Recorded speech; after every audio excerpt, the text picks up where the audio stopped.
Just ahead on American Black Journal, we're on the road at Detroit Regional Chamber's Mackinac Policy Conference, where I'm going to have a wide-ranging discussion with one of the keynote speakers here on the island, Democratic political strategist Donna Brazile. Stay right here. American Black Journal starts now. Masco Corporation is proud to manufacture innovative and environmentally friendly products for the home. Delta faucets, Craft-made in Merillat cabinets, and Behr brand paints have all been designed with you in mind. Masco and its family of companies, serving Michigan communities since 1929. Support also provided by the W.K. Kellogg Foundation, a partner with communities where children come first. The Cynthia and Etzel Ford Fund for Journalism at Detroit Public TV. The DTE Foundation proudly supports 50 years of American Black Journal in covering African American history, culture, and politics. The DTE Foundation and American Black Journal, partners in presenting African American perspectives about our communities and in our world. For nearly 100 years, Ally has been a part of Detroit, and we give back by volunteering and donating in our community. We have a commitment to diversity and increasing economic mobility in our hometown. At Ally, we're dedicated to doing it right every single day. And viewers like you. Thank you.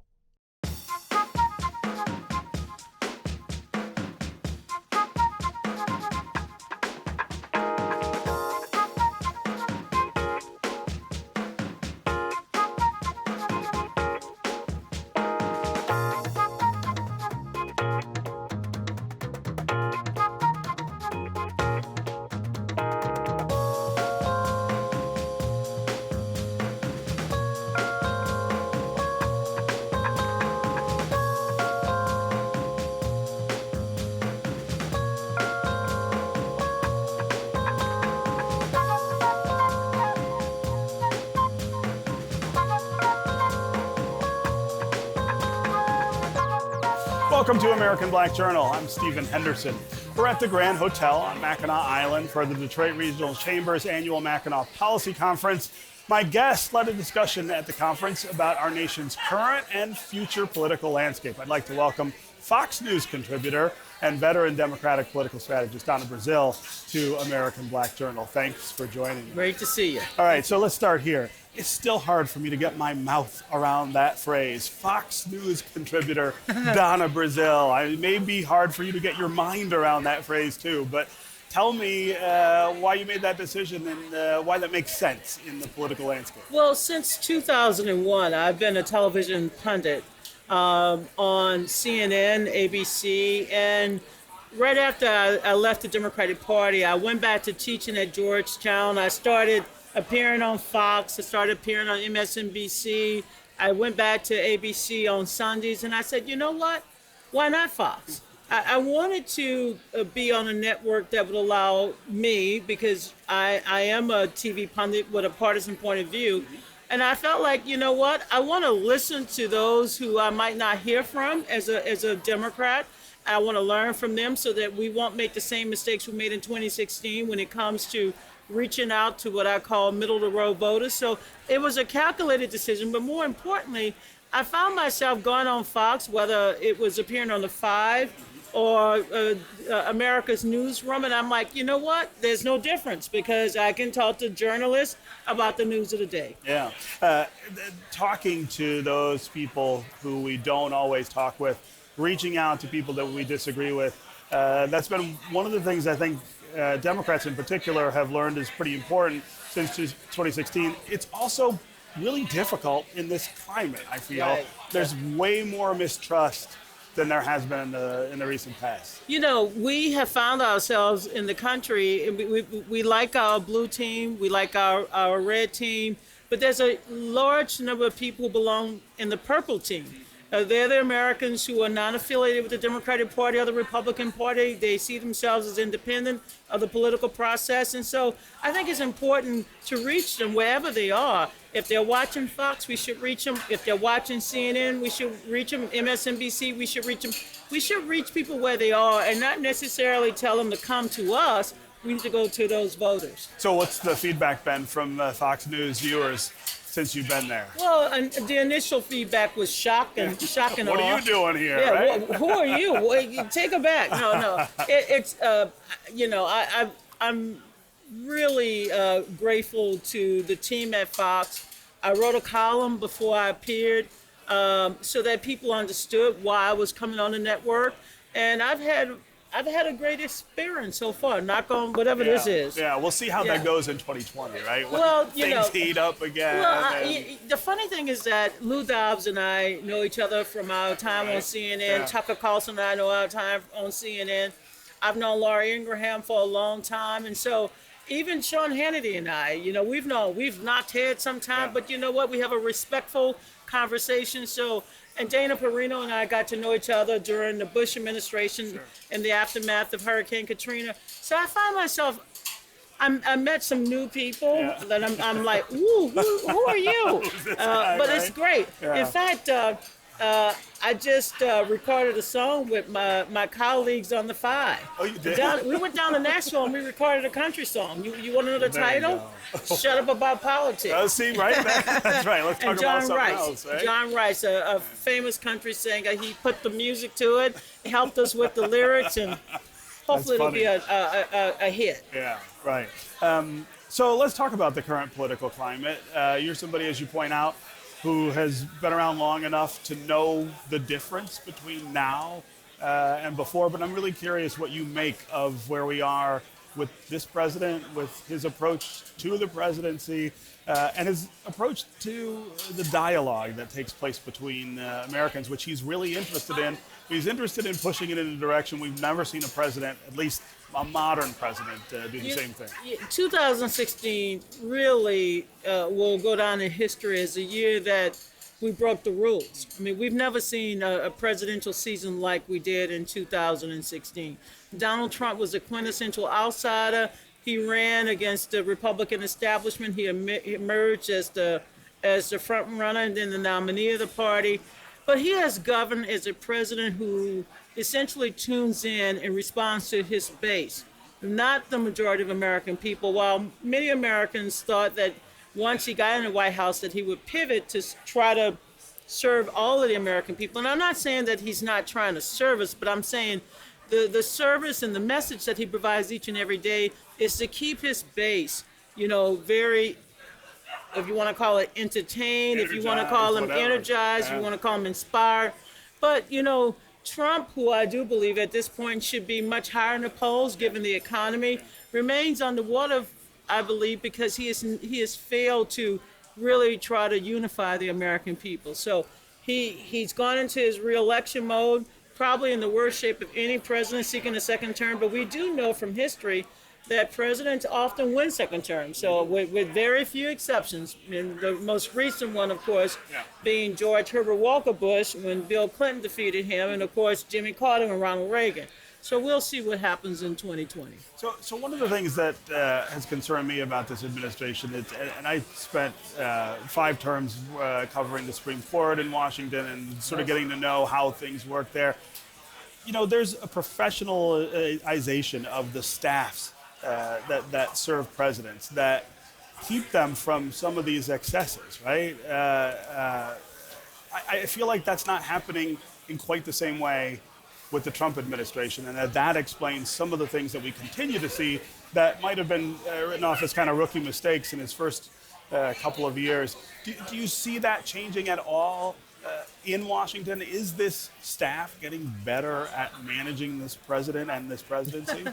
Well, when he was first elected and he began to put people around him like Rex Tillerson and the general at the Defense Department, General Mattis, and others, everyone said, okay, well, there's enough grown-ups in the room. Yeah. But over the last few months, as many people have left the White House, or John Kelly, the Secretary of Homeland Security, Jeff Sessions, people kept saying, wait a minute, something is happening. I mean, there's too much, transition and change going on a constant basis. I think Donald Trump is the head chief and commander. He's running the show. Even when he goes out there and declares that the little small missile that North Korea just sent across the bay, well, that's just a small missile. Well, this is a missile from a rogue nation. This is a missile from a dictator who has threatened us. And yet Trump dismissed it as if, well, he still likes me, so everything must be okay. No, we don't know which way the president will go. All we could do every day is to pray and hope that there are people around him who know what they're doing and that they will continue to protect our country. Yeah. You have advised presidents before on strategy, presidential candidates on strategy. If you were an advisor to Donald Trump, what would you tell him? What would you tell him to stop doing? What would you tell him to do more I of? think I'm like most Americans. Get rid of your Twitter habits. Put the phone down, right? Well, whatever it is, just get rid of your Twitter habits. Look, there are a certain number of Americans who love those tweets, who follow those tweets. There are now many journalists who cover those tweets. But I think by and large, on days when he appears to be having a good moment, he tweets and then everybody basically says, wait a minute, did you see the tweet? And that's it. I mean, on a day where the economy, when they announced the new unemployment numbers, unemployment is still going down, people are finding jobs. And what does the president do? He started tweeting out about something he dislikes a person. Right? He's constantly stepping on his own message. Yeah. Do you feel like he would say that a lot of this is about the press and the way that we cover him, and that's different than it has been in the past? I'm the first person to say I think the press does treat him differently, and they have to approach this White House differently because all of the norms have been rewritten. I mean, the ways in which we're accustomed to a president dealing with the press are all out the window. But do you think that the Washington press deserves some blame for the I way? think I mean, let's go back to the announcement back in March of 2015. From the day Donald Trump came down those stairs, the media decided that this was an entertainment show. This was not a typical candidate, and they covered him as if he was entertainment.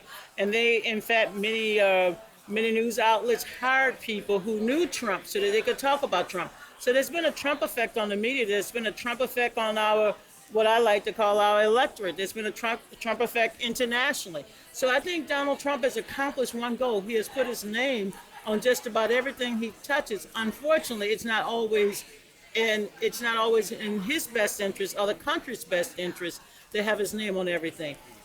I don't want to critique the media, but only to say that I think at some point the media needs to take a look at the way they've covered this president and covered not just his tweets, but his White House and figure out if we can learn something that will help strengthen the media and journalists going forward. Otherwise, I think what he's done is create a lot of doubt about journalism. He's created a lot of doubt about the stories. When we know some of these stories are accurate, the president says it's fake because it doesn't pray. This is the stand that he uses. If you talk about me and you say something very exciting, then I'm giving you an A+. But if you don't, I'm saying that you're fake, you're a bunch of losers, you have low energy, the usual things that he has been known to say about the media. I want to turn and talk about next year, 2020, another presidential year. Let's start with the Democratic field, which gets more and more crowded. It seems like each week. Is that a good thing for Democrats, all of those different voices? I think we have an embarrassment of riches. We have a deep bench, but it's not the quantity of candidates that bother me. It's ultimately the quality. I want to hear someone says, I want to be not just the next president of the United States, but I want to be the future president of the United States with everything that word implies. The future of our democracy, the future of the free world, the future of our country, the values that it will take to try to unite us, bring us together, to give us a sense of purpose in the 21st century. So I think the American people are looking for someone who can bring out our best selves in terms of, we're encompassing the second decade of the 21st century. And I think they're looking for someone who can be that future leader. That's the missing ingredient in American politics. One of the really interesting things about the Democratic field is how diverse it is. Yes. Gender, race. There has been a kind of discussion about the backlash to Barack Obama's election as the first African-American president that maybe helped Donald Trump win. That some voters were really reacting to the 8 years that Obama was president when they pulled that lever for Donald Trump. Can you talk about what you think, you think we are with sort of that kind of racial progress, the idea of a black leader for this country? Well, the attack on our country in 2011, in 2001, I'm sorry, produced a presidency where the American people wanted someone who could keep us safe and secure. Yes. I think the financial crisis of 2008 produced the same type of dread. They wanted somebody who could make us more prosperous, Right. not just get us back to where we were, Even further. but even further. And they looked to Donald Trump, a quote-unquote self-proclaimed successful businessman. I put that in quotes, self-proclaimed success. We don't know. Right. And they looked to him to sort of change the paradigm. They wanted somebody who they believed could enrich everyone, not just the top few. And I think what President Trump is going to have to run as the establishment candidate who's been able to turn around certain things, but not everything. I mean, he said he would produce a renaissance. We're still waiting for it. He said that he would come up with these terrific deals, these trade deals, because after all, he is the deal maker. And we're still languishing. A lot of them are not been any good. So I think there's room for Democrats to challenge Donald Trump on the economy, but ultimately the American people want someone who can bring us to the next, what I call the next decade of this century. But if the nominee is Kamala Harris, if the nominee is Cory Booker, will race play the same kind of role it did in 2008 or in 12, or does that look different now? As someone who's seen both the racial dynamics of American politics as well as the gender dynamics, I think we're dealing with a deeply embedded gender bias in our media. And it hurts candidates like Kamala Harris more than her race. I think one's race is not going to be a factor if you understand. I think Cory Booker understands how to discuss race and talk about race. Yes. I think Obama did as well. I think Kamala will know the same truth. However, gender is still a big issue in our country. Women are treated to a double standard. Yeah. Women candidates cannot be tough and likable. Right. Males can be tough and likable. So I do think that's more of an issue that we're dealing with. But no question, race will always play a role in our politics because we have not really dealt with the original sin in our lives, which is racism. Yeah. Also, really interesting in the Democratic field so far, the discussion about reparations, which every candidate, I think, has been asked a question about reparations, and almost everyone has said either, I favor a real inquiry into that, or at least I'm open to it. I don't think anyone has said, I don't even want to talk about it.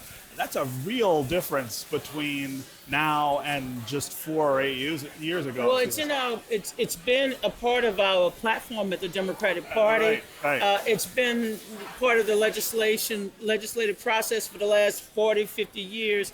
Unfortunately, it has not moved beyond, the legislation has not moved beyond a study, and it has not gone anywhere with Democratic or Republican president. Didn't go anywhere with Barack Obama in the White House.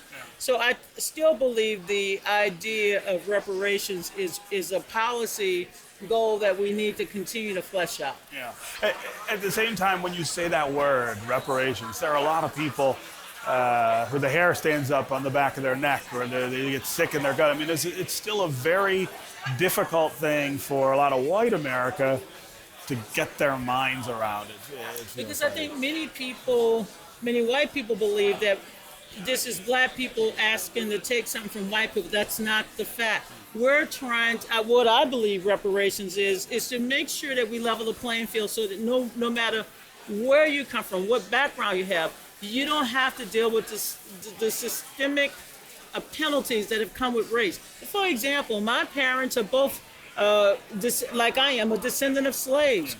It wasn't until the 1940s, 1950s, even then, that my parents were able to own property. And it wasn't until the 1960s and 70s when me, that I could go to, a school of my choice. I am the first generation of African Americans in my family that have full voting rights, and yet I still have to fight for them. So I don't think people understand that we're not asking you to go back. we're asking you to make sure that we can all go forward. And Yeah. that's what reparations is, I think. Yeah. You supported the president's reforms on criminal justice Yes, I did. reform and took a lot of heat from some Democrats for doing that. First step, it's the first step. Yeah. And if we cannot loosen the chains that have kept us behind and put people in prison for nonviolent offenses, or people who got a heavier penalty because of the day that they were arrested and the times that they were incarcerated, then we can't reform our system. I believe that we need comprehensive criminal justice reform. And the First Step Act is that, a first step. We need a second act and a third act, because we have more incarcerated individuals than any other Western nation. And if we don't address this, I mean, take a look at the opioid crisis. We're dealing with the opioid crisis as a health crisis. We didn't deal with the crack cocaine epidemic as a health crisis. We dealt with it as a criminal, As crime, right? Right, as crime. And yet we're dealing with the opioid crisis as a health crisis. So as a result of that, we incarcerated a lot of people who had no other record. Yeah, they're sick. They're not criminals. But when you do something like that, when you say the president's right about this, you also thought he was right about the legislation on opioids. I thought the president was right on that. I like the farm bill that he signed because it gives more resources to many of the farmers who've been looked over before. Yeah. It also has provisions in it for land grant colleges and universities, including historical black colleges and universities. So, and it wasn't as sweeping as we thought in terms of people who still need the food stamp program. So, no, look, when you're right, you're right. When you're wrong, you're wrong. When George W. Bush was wrong about going into Katrina 2 days after, I said, it's wrong, we need help. But when he decided to deploy resources, I said, it's right, Mr. President, let me help you. When you're wrong, you're wrong, you're right, you're right. And look, I know, because when I'm wrong, people point out my mistakes, Right, and when they I'm get after right, you, right? yeah, they do. All right, Donna Brazile, Fox News contributor. It's Thank really you, great sir. to have you Mr. here, Henderson, and thank great you. to have you here in Michigan on Mackinac Oh, I Island. love this. I love this state. 16 electoral votes. What's not good to like about 16 Michigan? that Democrats Yeah, going to well, need you know, next year, right? We do count. That's right. Thank you. All right, that's our program for today. Thanks to the Detroit Regional Chamber and the Grand Hotel for having us. Go to AmericanBlackJournal.org for more information on our guests and to check out past episodes. And you can always connect with us on Facebook and on Twitter. We'll see you next time.